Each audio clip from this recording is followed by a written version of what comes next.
सदर बावक़ार मुअज़्ज़ज़ उलमाए किराम, सबसे पहले मैं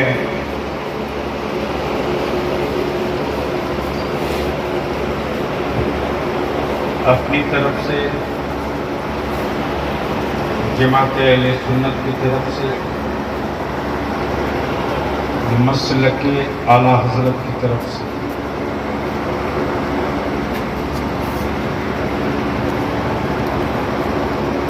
उलमाए ज़िला महराजगंज को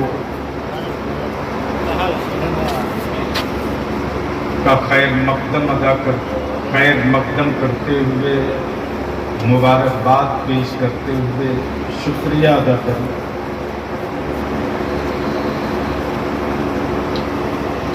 कि आपने मुंजमद और ठहरे हुए तालाब में पत्थर मारा है।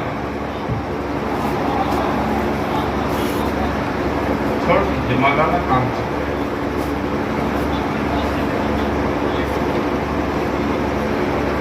और पत्थर मारने वाला मजलूम का तबका है।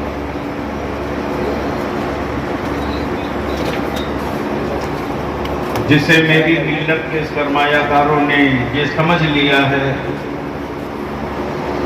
कि मस्जिद का इमाम उसकी गरीब का ही बेटा बनना चाहिए।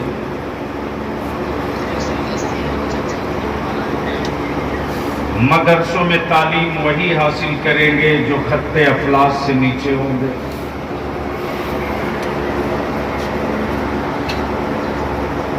और कुछ तथाकथित लोगों ने भी इसको मार्केट में बदनाम भी कर दिया कि मेरे यहाँ यतीम, गरीब, कुंवर, मिस्कीन। सच ये है कि मदारिस इस्लामिया में आने वाले न टूवर होते, न यतीम होते, न मजबूर होते, वो मेरे मुस्तफ़ा अलैहिस्सलाम के मेहमान हुआ करते। ऐसे माहौल में गरीबों की झोपड़ी से निकली हुई एक जमात निकली। ताना और तिसना बर्दाश्त करने की हिम्मत और हौसले वाला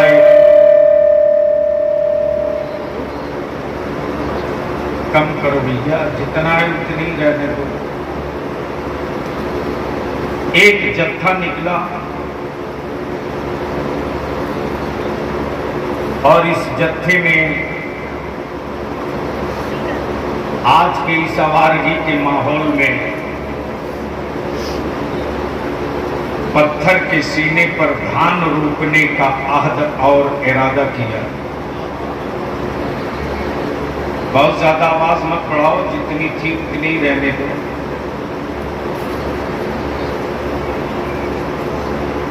इस वक्त आपका बलियाबी महराजगंज में खुद को अपने उलमाए ज़वील एहतराम के बीच पाकर न सिर्फ ये कि मशहूर है बल्कि मैं इनको सैल्यूट करता हूँ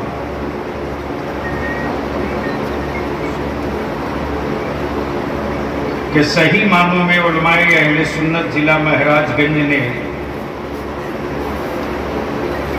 तंजीमुल मकातिब व मसाजिद के नाम से मिल्लत के नौनिहालों के इलाज का एक बेहतर हॉस्पिटल की तरफ पहल किया है। किडनी से लेकर हार्ट तक बदले जाते हैं, हड्डियों से लेकर बोन तक चेंज किया जाता है। गड्ढे और तालाब मिट्टी भर के बदल दिए जाते हैं।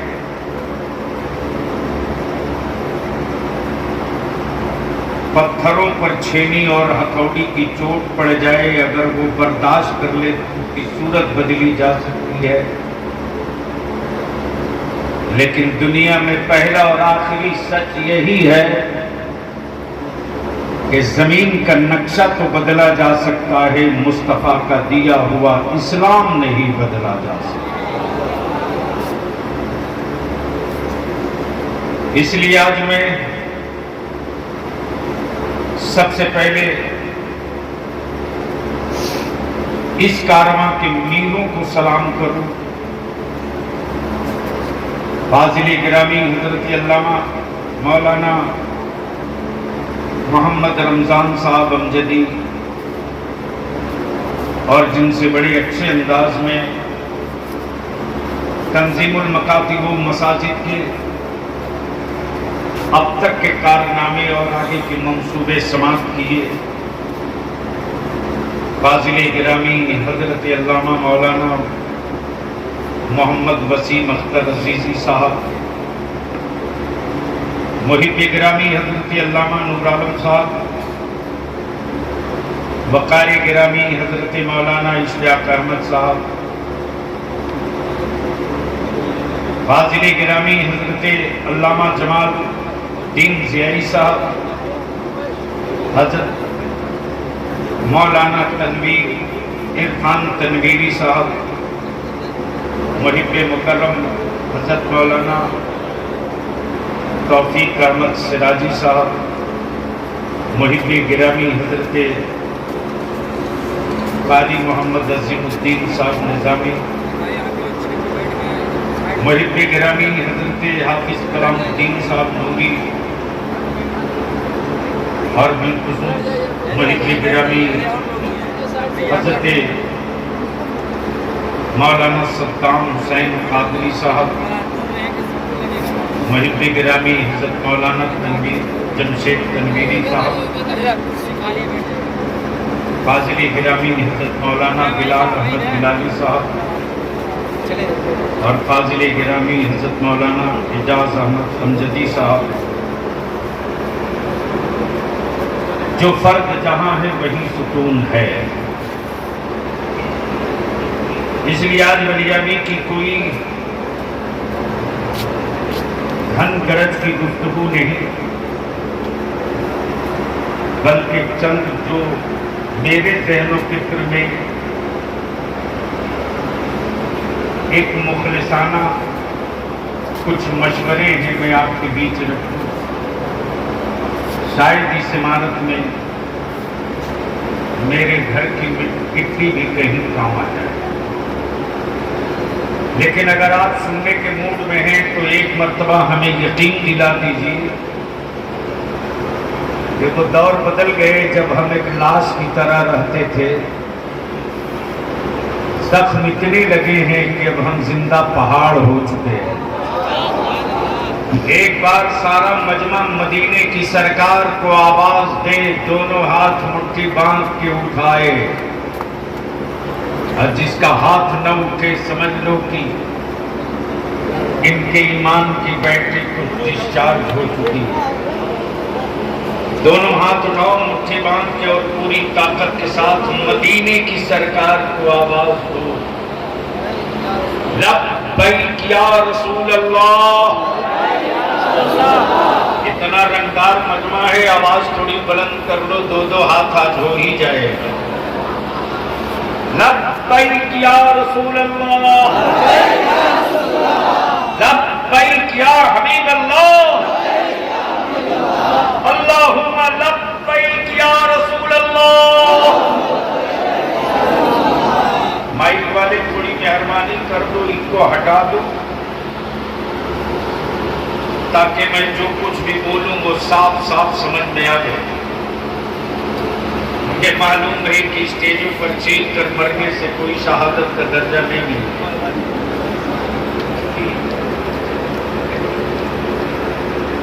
लेकिन अगर कुछ जुमले दिल में उतर जाएं और आप भी कारवां की एक कड़ी बन जाओ तो शायद ये सारी मेहनतें वसूल हो जाएंगी। उलमाए जमील एहतराम का एक बड़ा ही मोतबर काफिला मौजूद है। प्रभु का मतलब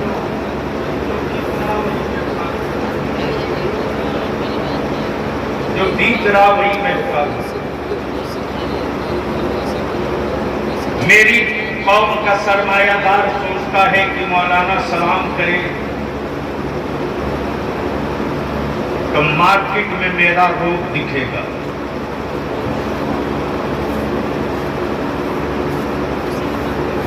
जल्दी करिए।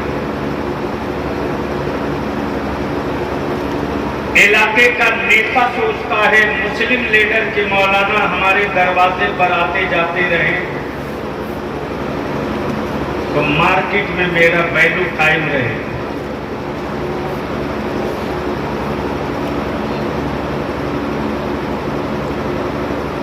गांव का धन्ना सेठ सोचता है कि गांव में जो कुछ मैं करूं मौलाना मेरी बोली बोले, और हुकूमत में बैठे कुछ पागल लोग सोचते हैं कि हम कुछ भी कर लेंगे या कुछ भी कर लें, सब बोले लेकिन मौलाना न बोले।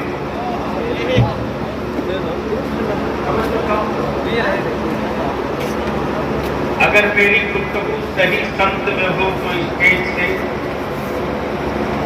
दुआओं के साथ तारीफ होनी चाहिए, वरना जुमलों से मुझे मालूम है कि नारा कब लगवा लिया जाए वो बलियावी के मुंह पर होता है। लेकिन आज मैं नारे वाली गुफ्तगू नहीं करने के लिए खड़ा हूं, कुछ ऑपरेशन करके गंदा खून निकालने के लिए खड़ा हूं। अब जिसे दर्द लगे, जिसे दर्द का एहसास हो वो जा सकता है, जिसे नस्तर का खौफ हो वो जा सकता है। मुझे मालूम है कि भाड़े की फौज से हक्कानियत की जंग नहीं लड़ी जाती, और मुझे ये भी पता है कि 72 हुसैन वाला मिल जाए तो सिर्फ करबला नहीं पूरा मुल्क जीता जा सकता है।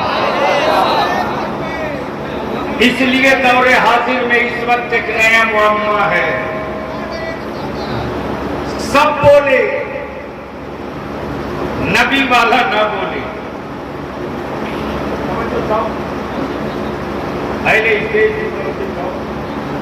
सब बोले,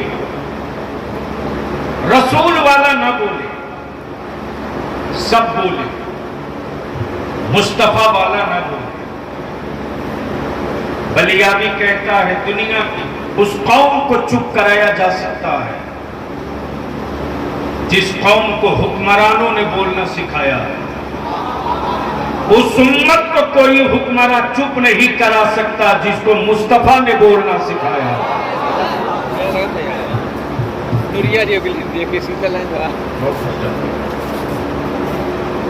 मेरे अजीज, इस वक्त पूरी दुनिया के नक्शे पर जाओ, यहूदियत बोले अमेरिका को कोई तकलीफ नहीं, क्रिश्चियनिटी बोले रशा को कोई दर्द नहीं, बुद्धिस्ट बोले बरतानिया को कोई तकलीफ नहीं, पूरी दुनिया का कुफर बोले भारत को कोई तकलीफ नहीं। नबी की नामूस के खिलाफ कोई बोले, भाई माइक वाले तुम क्यों ऐसा कर रहे हो?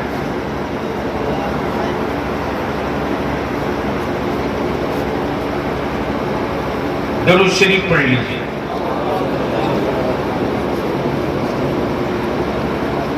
हमें यार सुन्नियों से दरूद पढ़ने को कहा है, नबी और आगे नबी की बारगाह में बाबा से बुलंद अल्लाहुम्मा सल्ली अला सल्लल्लाहु अलैहि वसल्लम सलातु व सलाम अलैहि या रसूल अल्लाह। तो मैं क्या कह रहा था, किसी को याद है? अरे किसी को याद है मैं क्या कह रहा था?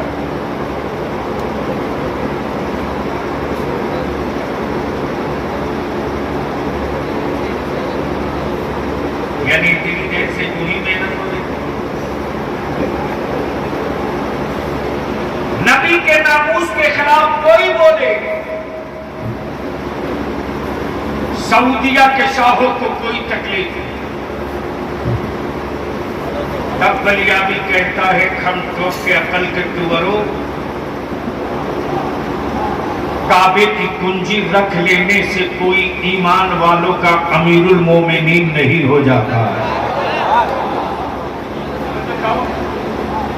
काबे की कुंजी रख लेने से कोई अमीरुल मोमिनीन नहीं होता। लश्कर और सिपाह पर कब्जा कर लेने से कोई अमीरुल मोमिनीन नहीं होता। पानी और फौज पर कब्जा कर लेने से कोई अमीरुल मोमिनीन नहीं होता। अगर काबे की कुंजी रख लेने से कोई अमीरुल मोमिनीन हो गया होता तो यजीद मेरे मौला हुसैन के सामने भिखमंगों की तरह हाथ फैलाकर खड़ा नहीं होता। बहुत दिक्कत हो रही मौलाना।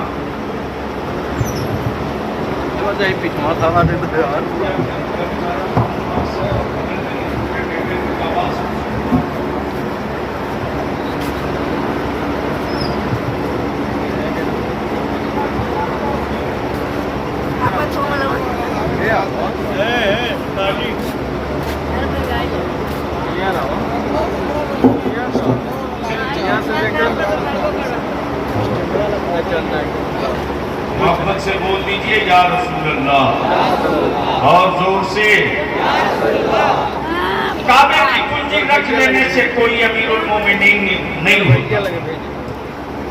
मेरे अजीज, दुनिया की हर कौम बोल सकती है, लेकिन नबी वाला बोले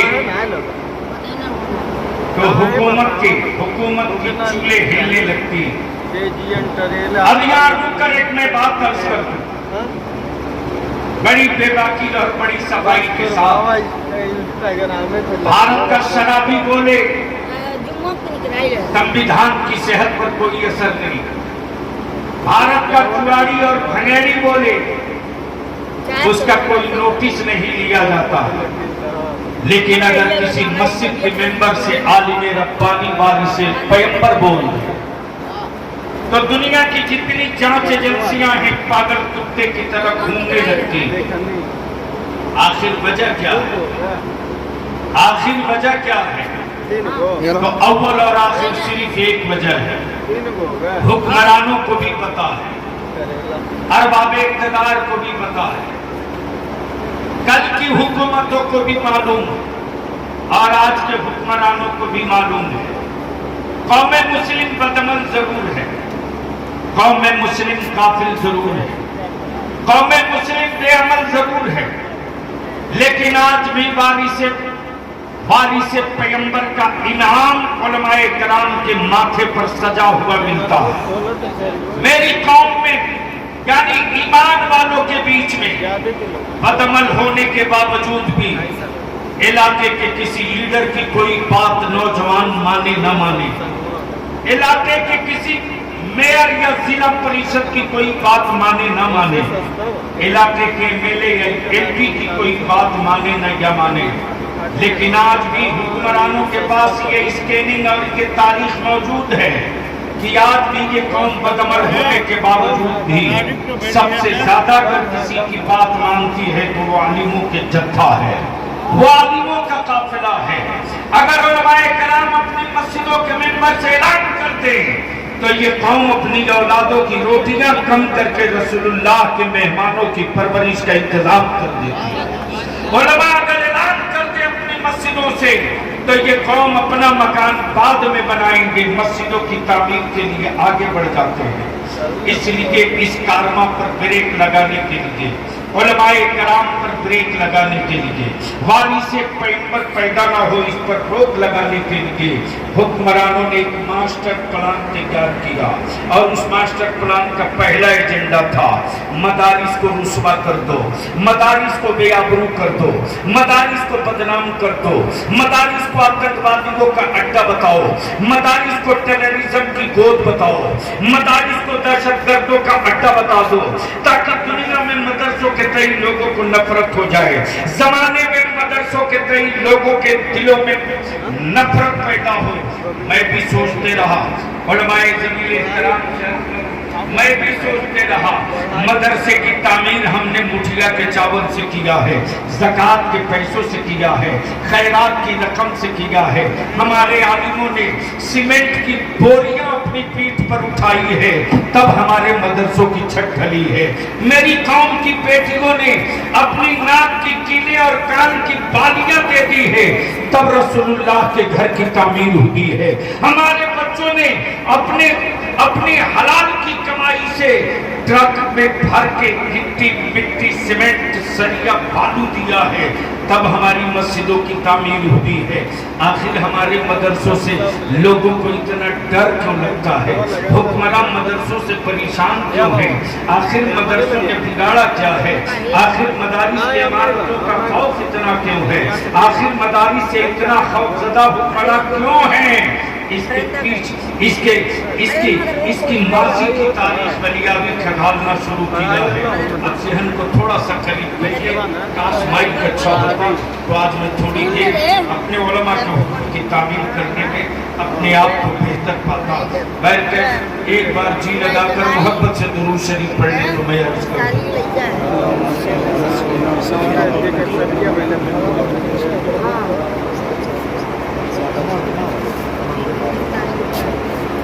सुनने का। अरे मूड है सुनने का, कितने लोगों का है? तो सभी का, लेकिन बोल नहीं रहे। थोड़ी सी बेदारी का सबूत दे दो तो बलिया में कुछ गांठ खोल दे। इस बंद गांठ में कुछ खूबसूरत चेहरे भी नजर आएंगे, कुछ बदसूरत शक्लें भी नजर आएंगी।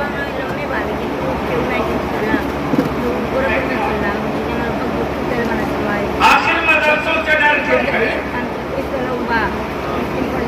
जमीन मेरी बनाए मुसलमानों के पैसों से, तनख्वाह दे मुसलमान अपने जेबे खास से, हुकूमत के सिक्कों से, हुकूमत के सिक्कों से हुकूमत का एजेंडा चलता है। मुस्तफा के गुलामों की खैरात से मुस्तफा के दीन का कारवां चला करता। आखिर मदरसों से डर क्यों लगता? आखिर मदरसों का इतना खौफ है क्यों? और माफ करना सिर्फ हिंदुस्तानी में नहीं है, पूरी दुनिया में, पूरी दुनिया के हुक्मरानों को मदरसों से डर लगता है। जबकि सच ये है कि रहते गरीब हैं, बढ़ते गरीब हैं। हुकूमत के पैसों का दाल चावल हम नहीं खिलाते, हुक्मरानों की खैरात से हमने छत और इमारत की तामीर नहीं की, हुकूमत की जमीन पर हमने कब्जा करके कोई मदरसा नहीं बनाया। फिर भी डर क्यों लगता?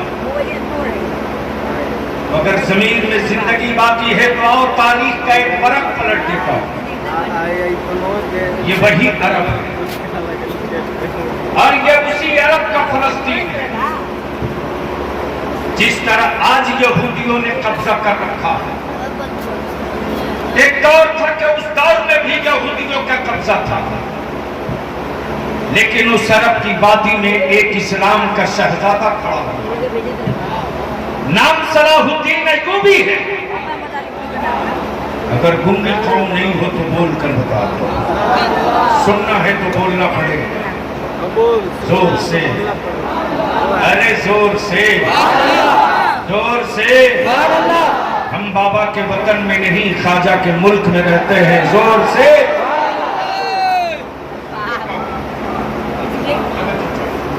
मेरे बलियाबी तो रोज की तरह भक्तियां होती है 10-5 और बलियावी कीचड़ भक्तियों को इसे ही समझता है जैसे पान खा के रोज टूटते रहता है। मुझे मालूम है कि जालिम के बाजुओं में कुव्वत कितनी है और उसे भी पता है कि हुसैन वालों के कलेजे में सब्र कितना। नारे तकबीर, नारे रिसालत, हुजूर गाज़ी मिल्लत, नारे तकबीर, नारे रिसालत। उन्हें इस बात का भी एहसास है कि जब बेअमल हुसैनी बन के निकलते हैं, जब बेअमल हुसैनी बनकर निकलते हैं तो सत्ता और सरकार और इलाके में न जाने कैसी कैसी गुफ्तगू होती है। जिस दिन अमल के साथ हुसैनी निकल जाएंगे उस दिन अंजाम क्या होगा। जिस दिन अमल के साथ हुसैनी निकलेंगे उस दिन अंजाम क्या होगा।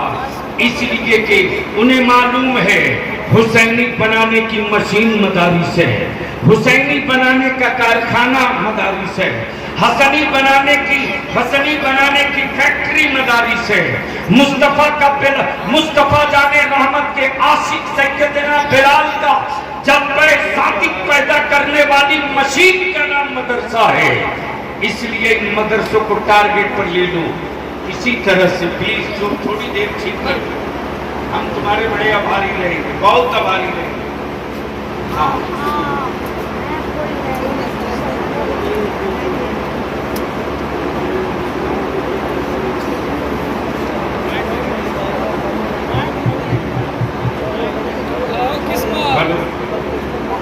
एक को हटा दो, अरे ये वाला पंखा बंद करवा दिए बस। एक को हटा दो प्लीज, एक को हटा दो।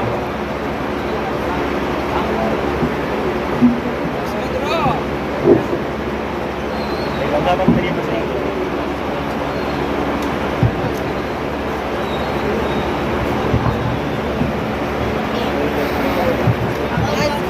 मोहब्बत से सुभान अल्लाह।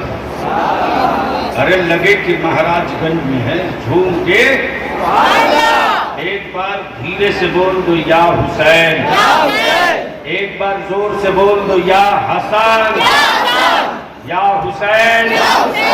एक नारा कभी मत लगाना, सिर्फ या हुसैन सुन्नियों का नारा नहीं है। जिस तरफ दो आंखें हुस्न है, एक आंख ऐब है। जिस तरफ दो हाथ जरूरत है, एक हाथ ऐब है। ठीक इसी तरह इस्लाम की दो आंखें हैं,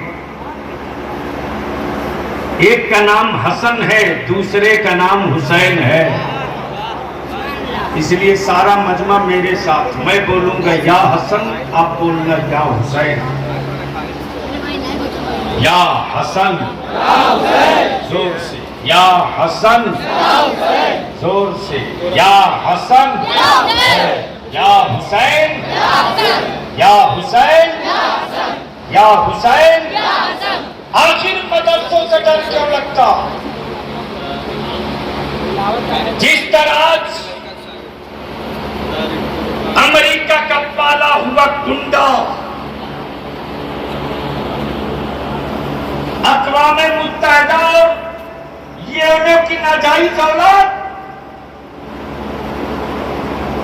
इस्राइल ने फलस्तीन पर कब्जा कर रखा है। बलियाबी की सेहत पर इसका कोई असर नहीं पड़ने वाला। दुनिया पार्लियामेंट से लेकर असेंबली तक खूब जानती है बलियाबी की हर धड़कन को। औलादों की लाश पर कभी बलियाबी ने सदाए एहतजाज बुलंद नहीं किया, लेकिन नबी की अजमत पर किसी ने उंगली उठाने की हिम्मत की तो बाजू अलग करने की हिम्मत, बाजू अलग करने के लिए बलियाबी ने कभी एक लम्हा ताखीर नहीं किया है। मैं जानता हूं कि मेरी जिंदगी का मिशन क्या है, मेरी जिंदगी का मकसद क्या है। हम वो कैलेंडर नहीं पढ़े हैं जिसमें मुस्तफा न हो। हम वो किताबें इश्क नहीं देखे हैं जिसमें इमाम अहमद रजा का हो। हम वो किताबें हिम्मत नहीं पढ़े हैं जिसमें हाफिज मिल्लत न हो। हम वो तफक्कुह का बाब नहीं पढ़े हैं जिसमें सदरुल शरीका न हो। हम उस तहरीक का कैलेंडर नहीं देखे हैं जिस तहरीक में रईसुल कलम अरशदुल कादी न हो। मेरे अजीज मदरसों से डर क्यों लगता है? तो इसी तरह उस दौर में भी बैतुल मुकद्दस पर कब्जा था यहूदियों का, और जिस तरह आज वहां का वजीर आजम फिरौन की तरह खड़ा होकर नहीं, फिरौन की औलाद का हक अदा करते हुए ये कहता था कि अब बैतुल मुकद्दस भूल जा मुसलमान, इसलिए कि पूरे फलस्तीन पर मेरा कब्जा है। उसी अरब की वादी से निकला है एक इस्लाम का बेटा, नाम सलाहुद्दीन अय्यूबी। यह खबर जब पहुंची है उसके कानों तक कि शबे मेराज में जिस मस्जिद में आका करीम ने इमामत फरमाई है और जिस मस्जिद में सारे अंबिया मुक्तदी बनकर खड़े रहे, मुस्तफा इमाम रहे, यहूदियों की लॉबी परेशान हो,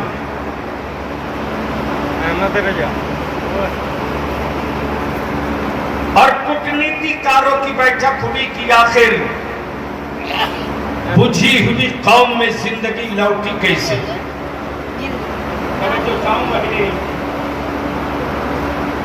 बुझे हुए कारवां में जिंदगी आई कैसे, थके हुए काफिले में हिम्मत पड़ी कहां से, रुके हुए कारवां को जुनून की मंजिल, जुनून की स्पीड थमाया किसने, थकी हुई कौम में हौसले का माजून लाया किसने। तब यहूदियों का एक मजहबी पेशवा बोल पड़ा, हमने अपनी पूरी तवानाई और ताकत लगा रखा था कॉलेज यूनिवर्सिटी पर, हमने मोर्चाबंदी और घेराबंदी की थी जबान पर, लेकिन जो मदीने वाले मुस्तफा के वारिस कहलाते हैं आलिम, जिनका कयाम बोरिया और चटाई पर हुआ करता था, जो मस्जिदों के मुसल्ले में सीमित थे, हमने दौलत और सत्ता के चमक दमक में उनको न देखा और वो एक एक तिनका चुनते रहे और एक एक तिनका चुनकर उन्होंने एक बड़ी मजबूत हवेली बनाई है और उस हवेली का नाम मदरसा है। जब तक ये मदरसे जिंदा रहेंगे तब तक रसूलुल्लाह की उम्मत को कोई आवारा मुकम्मल नहीं बना सकता है, और जब तक मस्जिदों के मुसल्लों पर आलिम खड़ा रहेगा, मुसलमानों को साथ और बिरादरी के नाम पर कोई बांट नहीं सकता है। इसलिए कि जब जब इस कौम पर आफत पड़ी है, जब जब इस मुल्क कौम और इस मुल्क पर मुसीबत आई है, तब तब इन्हीं मदारिस की चटाई से एक कारवां उठा है। मुल्क की आजादी की जंग चल रही थी, राष्ट्रपिता बापू से लेकर सुभाष चंद्र बोस तक, वल्लभ भाई पटेल से लेकर के जुब्बा सहनी तक, जौहर अली से लेकर के हजरत रूहानी तक, ये सारे लोग मैदान में थे, लेकिन जंग के मैदान में गर्मी नहीं थी। लेकिन जमाते अहले सुन्नत का एक शोरमा जिसे अल्लामा फजल हक खैराबादी कहते हैं, जब अल्लामा फजल हक खैराबादी अंग्रेजों के खिलाफ जिहाद का फतवा लेकर उतरे हैं, तब अंग्रेजों के ने अपने विक्टोरिया को खबर किया, अब सामान और बिस्तरा बांध लो, इसलिए कि अब तक तो हिंदुस्तानियों से पंजा लड़ाना पड़ रहा था, अब मुस्तफा के वारिस से पंजा लड़ाना पड़ेगा। और जब नबी के वारिस मैदान में उतरे हैं, तब एक नई तारीख लिखी गई है। आखिर मदरसों से डर क्यों लगता है? चाहिए एक बंडल नहीं, सिर्फ एक पन्ना चाहिए, लाजिम। कल लिखो,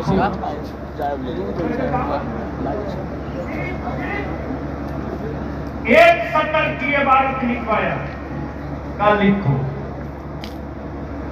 लिखने वाले ने कहा बोल, कल लिखो, क्या हम कुछ कर सकते हैं? काशी गुफ्तगू कहीं और भी किया हो सकता, शायद मैंने सेमिनार की गुफ्तगू जलसे में कर दी। क्या था सवाल? क्या हम कुछ एक उस्ताद टॉयलेट में जाकर झाड़ से बैठ गए? क्या तुम गोरखपुर जा सकते हो?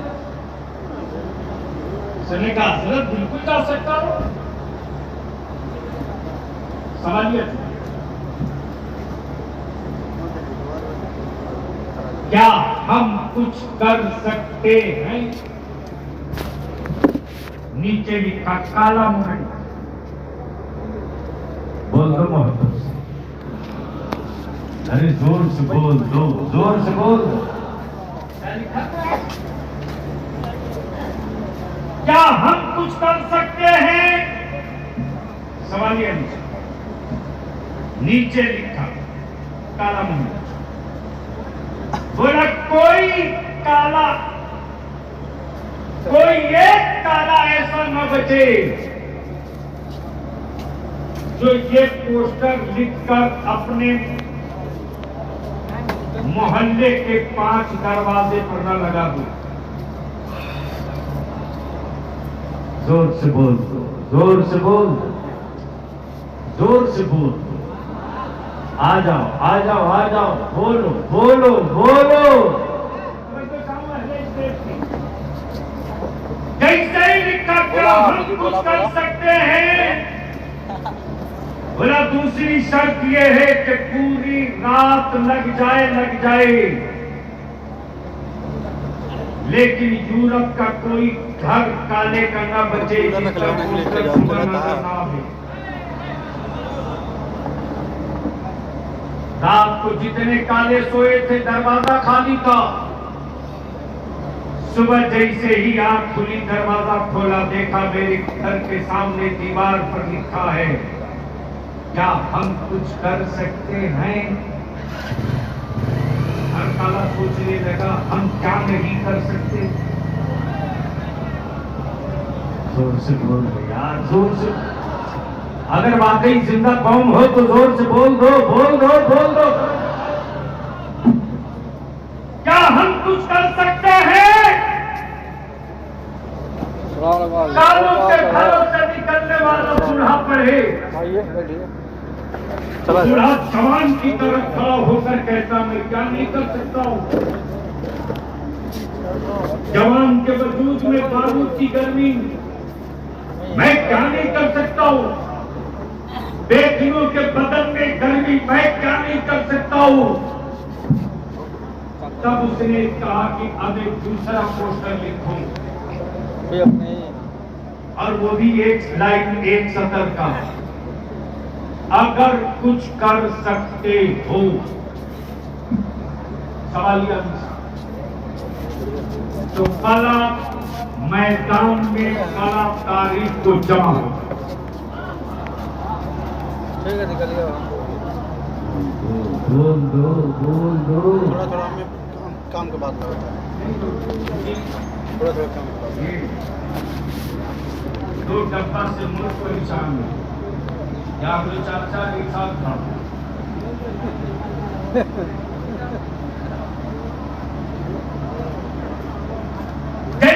लिखा कि अगर कुछ कर सकते हो तो फला तारीख को फला मैदान में जमा हो जाओ। न अनाउंस, न प्रेस कॉन्फ्रेंस, न मीडिया, न कैंपेन, दरवाजे और चौखट के पोस्टर का असर। जख्म खाई हुई कौम, आबरू लुटवाई हुई कौम, अपनी औलादों की तड़पती हुई लाशें देखने वाली कौम जब अपने घर से जत्था बनाकर निकली तो गोरों के सत्ता पर जैसे लगे बिजली का कड़का आ जाए। गोरे परेशान, आखिर कालों को हो क्या गया? जिधर देखो उधर काला ही काला, काला ही काला, काला ही काला। जब सभी काले एक जगह जमा हो गए तब लोगों ने कहा ढूंढो वो पागल है कहां, ढूंढो वो पागल है। जब लोग तलाशने के लिए उसको निकले तो एक झाड़ के नीचे बैठकर मस्ती में रश करना।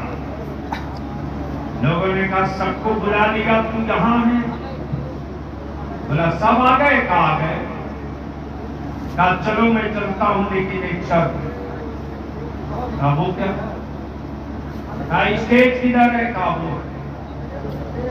कहा सब लोग नीचे रहो, मैं अकेले ऊपर आऊंगा। ऊपर चढ़ो। उसने कोई लंबा खुतबा नहीं पढ़ा, उसने लुटी हुई बेटियों की आबरू का दर्द बयान नहीं किया, उसने चले हुए मकानात की मलबे नहीं दिखाए, उसने अपनी औलादों के कटे हुए सर नहीं गिनवाए। वो खड़ा हुआ और उसने फिर पहला पोस्टर पढ़कर सुनाया और एक ही बात पूछा कि क्या आप कुछ कर सकते हो? मिस्टर जोर से बोल दो, निकाह नहीं टूटेगा।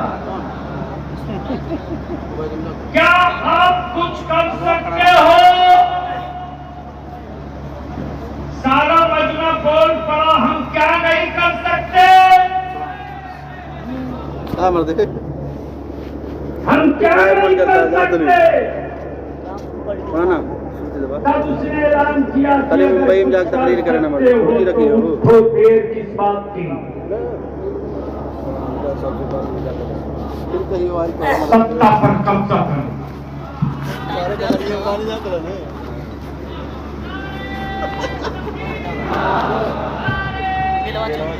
या रसूलुल्लाह, जिंदाबाद जिंदाबाद जिंदाबाद। अल्लाह। अब यहाँ रुककर जितने लोग आए हैं सबसे एक आखिरी बात फरियादी पूछ ले कि क्या आप अपनी औलादों के मुस्तकबिल के लिए कुछ कर सकते हैं? हाथ उठाने में कोताही से मैं अंदाजा लगा सकता हूँ कि आपका जिस्म यहाँ है, आपकी रूह कहीं और है। फिर मैं एक बार आपसे पूछूं, क्या आप कुछ कर सकते हैं? जोर से बोलिए। अरे डर के क्यों बोल रहे हो? आज बोलो मर्द की तरह। क्या आप कुछ कर सकते हैं? तो हम आपको जान देने की बात नहीं कहेंगे, कब्जा की बात नहीं कहेंगे, सिर्फ एक काम कर दीजिए, निकाह को सस्ता कर दीजिए। वाह वाह वाह वाह, अल्लाह अकबर।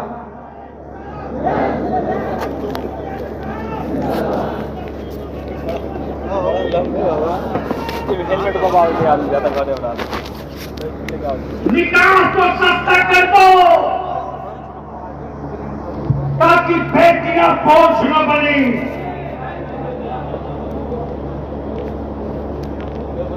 निकाह को सस्ता कर दो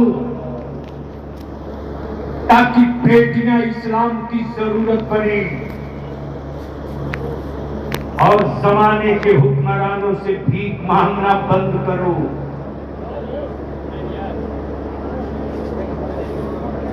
औलाद तेरी है तो अपने कुएं का इंतजाम खुद करो।